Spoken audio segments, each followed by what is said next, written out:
moleque sem nome está parado em frente ao seu portão, batendo palmas pra chamar sua atenção. Com um carrinho de papelão lotado de traumas, ele está prestes a se tornar um homem sem alma.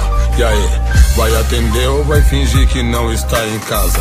Tem um anjo em seu portão batendo palmas. Aqui do Evento Matarazzo, e hoje nós estamos organizando um mantimento no qual nós vamos entregar para as famílias que estão precisando. Aqui está os ovos, nós temos um pouco de cedo para hoje serem entregues. O sofrimento dos perdidos me incomoda, Senhor. Dá pra sentir o imenso choro da... E hoje nós estamos com uma das pessoas que vai receber a nossa cesta, que é a Solange. É uma das pessoas que precisava realmente de uma ajuda. Tudo bem, Solange? Fiquei sabendo que você veio andando para chegar aqui para buscar esse mantimento. Andou bastante? Cansou? Eu não posso vacilar, eu não posso fracassar.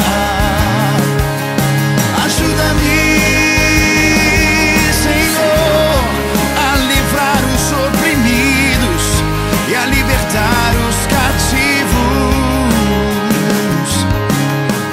Embora seja nossa obrigação, não fazemos nada.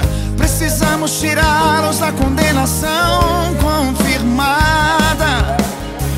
Olhe para os campos amadurecidos, onde o dia batia palmas. Se a vida é um karma, talvez um dia ele volte com uma bíblia ou com uma arma.